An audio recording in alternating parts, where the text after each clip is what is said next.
ഇന്ന് social media വളരെ സുതാര്യമായ ഒരു കൺസൾട്ടന്റ് ആയിട്ട് മാറിയിട്ടുണ്ട്, പ്രത്യേകിച്ച് പാരന്റിങ്ങിന്റെ കാര്യത്തിൽ. പലപ്പോഴും ഇങ്ങനെയുള്ള ടിപ്സ് ആൻഡ് ടെക്നിക്കുകൾ നിങ്ങളുടെ ജീവിതത്തിൽ ഇംപ്ലിമെന്റ് ചെയ്യുമ്പോൾ പരാജയപ്പെട്ടിട്ടുണ്ടാവും. അതെന്തുകൊണ്ടാണെന്ന് ചിന്തിച്ചിട്ടുണ്ടോ?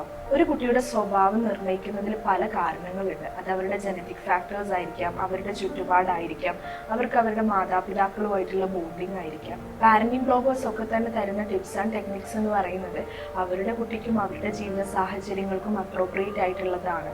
ഇതൊക്കെ തന്നെ മാതാപിതാക്കളുടെ കോൺഫിഡൻസിനെ പാടെ തകർത്ത് കളയുകയും ഞാൻ എന്ത് ചെയ്തിട്ടും ശരിയായില്ലല്ലോ, അല്ലെങ്കിൽ ഞാനൊരു നല്ല പാരന്റ് അല്ലേ എന്നിങ്ങനെ പല രീതിയിലുള്ള ഹൈലി നെഗറ്റീവ് ചിന്തകളിലേക്ക് ഇവരെ കൊണ്ടെത്തിക്കാം. കൂടാതെ കുട്ടിയുമായിട്ട് നേരിട്ട് ആശയവിനിമയം ചെയ്യേണ്ട സമയത്ത് അതിന് നിൽക്കാതെ കൂടുതലായിട്ട് സോഷ്യൽ മീഡിയയെ ഡിപ്പെൻഡ് ചെയ്യുമ്പോൾ അവരുമായിട്ടുള്ള ഒരു ക്വാളിറ്റി ടൈമാണ് നഷ്ടപ്പെടുന്നത്.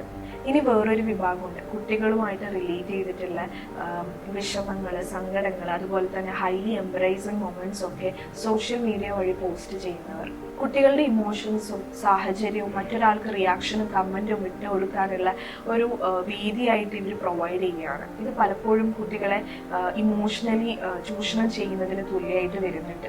നിങ്ങൾ സോഷ്യൽ മീഡിയനെ ഡിപ്പെൻഡ് ചെയ്യുമ്പോൾ നോക്കേണ്ട ഒരു കാര്യമുണ്ട്, അത് നിങ്ങളുടെ കുട്ടിക്കും നിങ്ങൾക്കും അപ്രോപ്രിയേറ്റ് ആണോ എന്നുള്ളത്. സോഷ്യൽ മീഡിയ ഒരു ടെക്നോളജി ആയിട്ട് മാത്രം കാണുക, അതിനപ്പുറത്തേക്കാണ് നമ്മുടെ എക്സ്പീരിയൻസും ഇമോഷൻസും ഉള്ളതെന്ന് മനസ്സിലാക്കുക.